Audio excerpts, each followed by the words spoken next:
Perfect Plex Radio. We about to go live on him. Mike Knoxxx.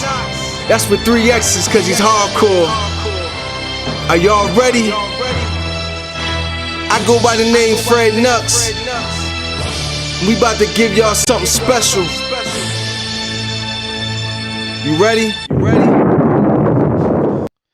Welcome back, everybody, to Perfect Plex Talk YouTube. I am your host, Mike Knoxxx. And indeed, I spelled my name with 3 X's, because like Renee Young's backside, I am hardcore. People, Monday Night Raw has just ended, and I have to ask you guys, what did you think about the program? A little slow, of course it should be that way. It is the Raw after Mania program. So let's just jump right into it at what we thought was good, what we thought was bad, and then you comment below like Jeremy Johns would say and let me know what you thought about Monday Night Raw. First, it started off as always, you have the new WWE World Heavyweight Champion, Mr. All Day Seth Rollins is in the ring, and he's talking about, what else is he talking about? But himself and what he has done and what he has accomplished and what the Authority did at WrestleMania. We did find out that Triple H and Stephanie McMahon are on vacation somewhere in the Pacific Islands with no phone, no way to get in contact with them. So ergo, Kane, the director of Authority, or whatever the hell his title is. Honestly, he said it so many times, I want my brain to actually forget what it was called. But, you know, he's in charge of the program, and therefore, he says there's going to be a triple threat match tonight because prior to that announcement, Randy Orton comes out, and listen, I said it before, Randy Orton has the Owen Hart kind of a, I just beat you, and then you go on to win the title. So I gotta be number one contender match. So rest in peace, Owen Hart. That's how I challenge it, because, you know, hashtag wrestling is storyline, what Randy Orton is in detailing with. But then Kane said there's gonna be a triple threat match tonight pitting Randy Orton versus Ryback versus the Samoan Superman himself, Roman Reigns. And we know with that going on that it's all the faces have to take on a heel. So this is the match that we're going to get. Seth Rollins is completely unhappy with this, and this is where I like and I wanted to continue the evolution of Seth Rollins' career.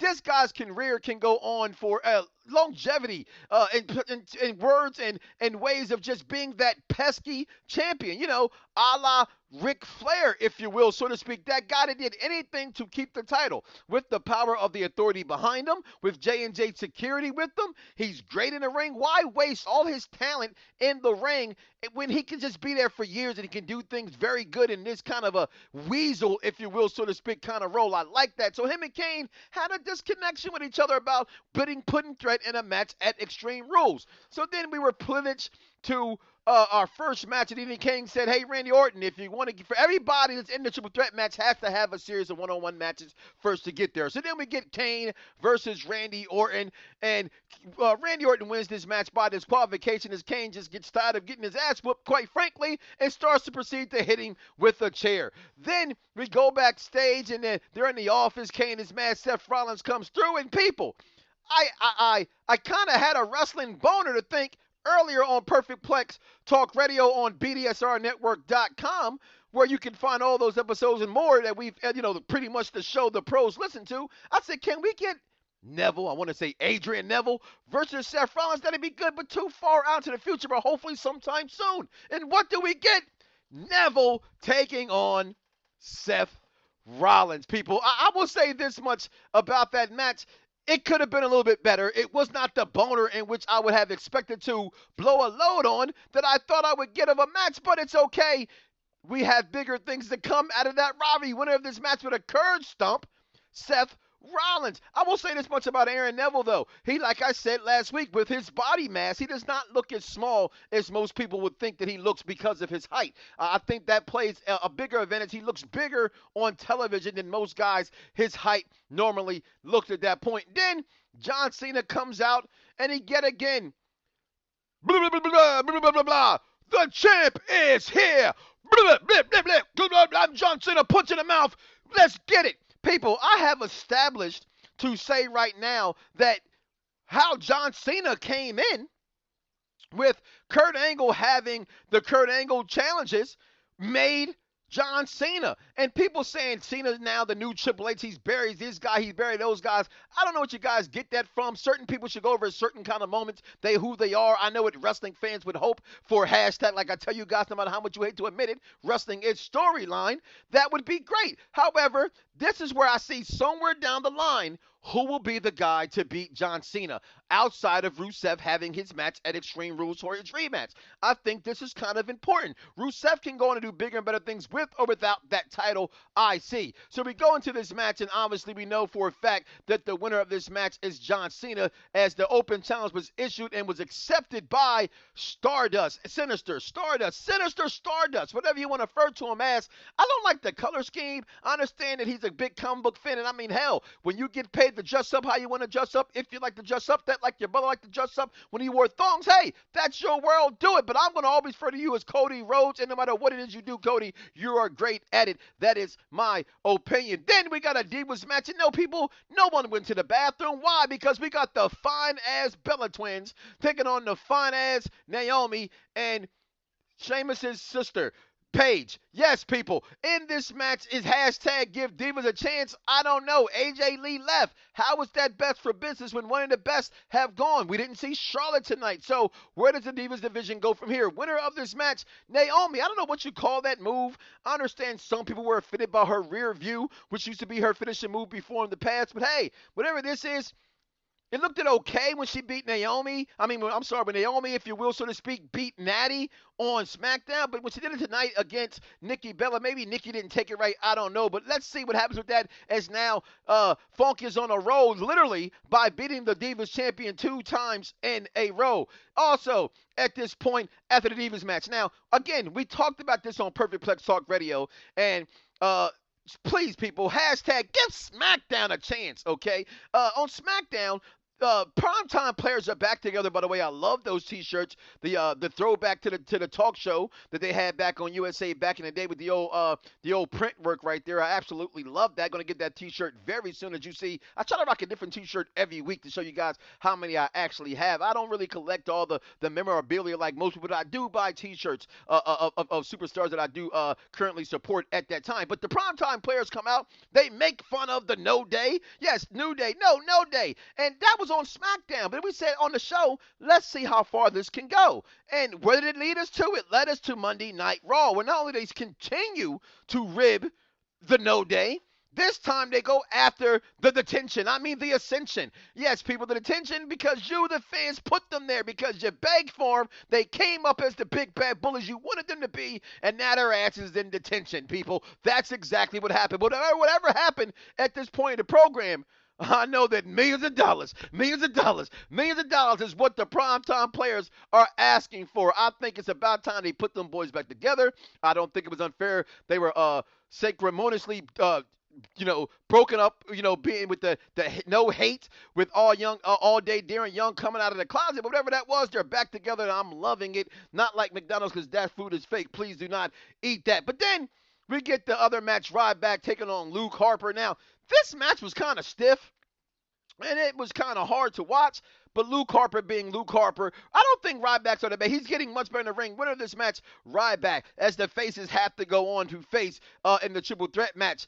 Then the No Day. This is what was even surprising. After that match, they came right back with the new No Day, whatever day it is of the week, because they came back and even said to themselves, we don't like what we're doing, and we do these things because Little Tommy told us to do it, and when Little Tommy asked for me to sign his autograph, I have to sign his autograph. So what was I supposed to do? So I clap, and then I dance, whatever it is. At least he's trying to atone for the mistake. And was this a plan from the beginning to have them get booed, to have them get flipped this way? Who knows? Hashtag wrestling and storyline. That is the beauty about the program. Then we move on into the Lucha Dragons taking on the, as we just talked about, the No Day. Any sense of humor coming out of this for the New Day, I don't know. But the winners of this match, with the Santon Bond on Xavier Woods, the Lucha Dragons. The Lucha. If Kalisto can get over Sin Cara, that is best for business, because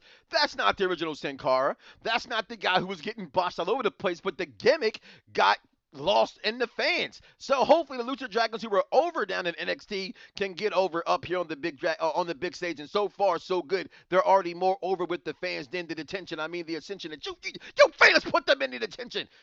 I'm just saying, okay, take the stupid paint off, and then maybe they should come back. Now, you guys got mad because, oh, what a rush. Okay, they shouldn't have did that. That was stupid. We're moving on. Ascension get repackaged and come back up back. So just take all. I don't know what to do with this, but bring them back. They were pretty good where they were. Then we had the Big Show taking on Roman Reigns. I say this much about this match. It was more entertaining than I thought so. Now, we've seen these guys fight several times. We've seen it, and it was a little different this time where the Big Show was on the offensive with moves this time. So the sluggish headbutts and the holding of the headlocks and the foots in the corner that we still going to get because it's the Big Show. He's a giant. That's what giants do, okay? But very good match. Picking up with 3. Count of 1, 2, 3. It's the 10 crack command. Well, in this case, it's the Superman punches by Roman Reigns. Picks up the victory. And then as I'm sitting here and I'm saying to myself, WWE, please, as I just said, hashtag give SmackDown a chance. They hype SmackDown because after the appearance of Sheamus coming out, having an impromptu match because he said no one, I'm picking on these little guys, just want to hear my size. The world's strongest man, sexual chocolate himself, Mark Henry, comes out to get what he's supposed to do, job to Sheamus as this Viking, this Celtic warrior with, I know last week I made fun of his haircut, but right about now with the new music, Sheamus pretty badass. I've been a Sheamus supporter in the past. I'm even a more Sheamus supporter a week later after adjusting to the new look. That is Sheamus. This match, for what it worth, it's Sheamus. I think Sheamus is very good inside the ring, and people don't give him credit because he was shoved down our throats. But it was a squash match. He goes ahead and beat him, but then they hype the match because he talks about, hashtag Hill Ziggler.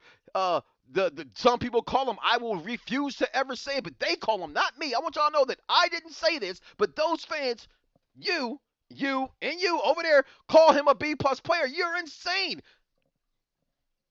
I didn't say it. They said it. I won't say it. But Daniel Bryan on SmackDown in a tag team match takes on Sheamus and Bad News Barrett. That's a good main event to watch. Then the WWE's proceed to do what they're trying to do is continue to hype WrestleMania and Ronda Rousey and her appearance there. They know what is being said by the publicists. They got to keep pulling at them coat strings. Let the fans hashtag it, get in Ronda's head, get into her pocket, find into her head what she's into, how much she liked it, and get her at WrestleMania next year by all means necessary. I think we're going to continue to see for weeks to come and periodically throughout the next 7 to 9 months more Ronda Rousey talk in the WWE. But then as I'm sitting here, and I'm thinking, now, what do I title tonight's show? Monday Night Raw, what? Right? I'm thinking, where's Bray Wyatt? Then Bray Wyatt shows up. I told you, but listen, this is why I said the match at WrestleMania did not need to happen. It didn't do nothing for neither guy. What it did was give the fans the Undertaker at WrestleMania. Nothing more, nothing left. Have him get a victory. Have the fans cheer. It was a good filled moment. Nothing else, nothing more. But he's back with another strange but short promo. Who was he talking about this time? And curious minds want to know. Like I said, like Jeremy Johnson would always say, comment below. Let me know. Who is Bray Wyatt talking about this time? Only God will know. In this case, only the devil himself, Mr. McMahon, will know. Excuse me. Take a drink of water.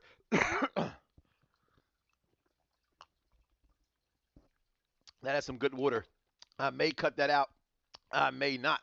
But Bray, at this point, we're getting ready for the triple threat match. Ryback is in the back in the interview. Now, I put things in my notes because I want you to know how I'll be feeling when I'll be doing this, because there's the things and thoughts of the opinions of what I say are solely my opinions and my thoughts, so I can say them. Again, I've never been hateful of Ryback. I like them more as yip, yip, yip, what it do, Skip Sheffield. I thought he was a good character. Who the hell does he be talking to in interviews? Like, he's just like looking over here. His eyes are kind of crossed. Who the hell is Ryback talking to? I thought that was one of the worst promos that could be cut backstage. But I like how he's slowing him down and he's talking. He's getting the niche, his niche, if you will, so to speak, on how to talk in backstage interviews. So who care? He was next at Mrs. Hardcore. No, not my wife. I said 3X's tonight because my name is Hardcore, like Renee Young's ass. So he was next to her. So we were all happy about that anyway. Then we got this match. And this is where I said to myself, was it the crowd all night? Comment. Or was it this match? The Miz took on Mizdow, and at this point, I decided to ask myself, like I just said, where the hell was the crowd all night? I know they were in this Texas little town, but it just seemed very dead. We got Miz versus Mizdow. The winner is the Miz. I knew we'd get it. I didn't expect it at this point in time. The question is, where do they go from here? I don't know. I hope they do something, but can we get Damien Sandow back? That's what would be more interesting about this match. Okay, so was it the night or was it the match? What happened here? Then we got the main event of the evening, the triple threat match that pitted up the three faces of fear, if you will, so to speak. Randall, Keith, Orton, Ryback, and the Samoan Superman himself, Roman Reigns. This match was kind of right as I was writing everything in my notes and saying, okay, this is not a bad match, you kind of seen things by Ryback in the corner not really working hard with the kicks and not afraid to kick Roman, and then Roman really not taking a small package by Randall that well for the 1, 2, 3. But overall, it was an okay match. It was a main event that I expected to see between two big guys and a ring technician like Randall Orton. The Authority comes out, they get involved, which we knew early in the night. If you watch wrestling and you know how wrestling should go, like, oh, watch this, I bet he kick him. Oh no, watch this, here come us high spot splash. Oh, I don't know, it's going to be a DDT. We know wrestling. We know things are going to happen, right? So we knew the Authority was going to come out. Big Show pulls Roman out after Roman does this tremendous over-the-top rope Superman, right? Lands on all of them. Then he gets knocked out by the Big Show. Then Seth Rollins get pulled into the ring by Randy Orton. Randy Orton tries to get him. Next thing you know, Ryback gets involved. Bang, bada bing, bada boom. He hits the RKO on Ryback, and the show goes off. Then all of a sudden, curb stomp by the man that can stay champion for years. So, at Extreme Rules, we get Randy Orton versus Seth Rollins. I'm kind of happy with that because I think the story should continue with them too. I think if Roman won this match, it's too soon. You can give me that 6 months down the line. If not at SummerSlam, after that, going into next year's Royal Rumble, I don't know. But I didn't want Roman there right now. Also, I know you fans out there would complain if we got that match as soon as it's just maybe they took the replacement of WrestleMania and shotgun him to the title this way. So I'm glad that didn't happen. I like to see Randy Orton and him go at it again. But people, listen, my time is up. I know you tired of listening to me. Hell, I'm tired of talking to you. But it's okay. You can go to BDSIR Network.com, people. Also on iTunes, Stitcher, TuneIn app, wherever your social media is sold at Mike Knoxxx. That's with 3 X's because I'm hardcore, and at BDSIR Network.com. People, listen, my time is up. I am the $1 Million host. You are the $1 Million audience, and together we tag getting out like the $1 Million Connection, y'all. Millions of dollars, millions of dollars, millions of dollars. I'm out of here, y'all. Peace. Yeah. Perfect Plex Radio. We about to go live on him. Mike Knoxxx. That's with 3 X's because he's hardcore. Are y'all ready? I go by the name Fred Knoxxx. We about to give y'all something special. You ready?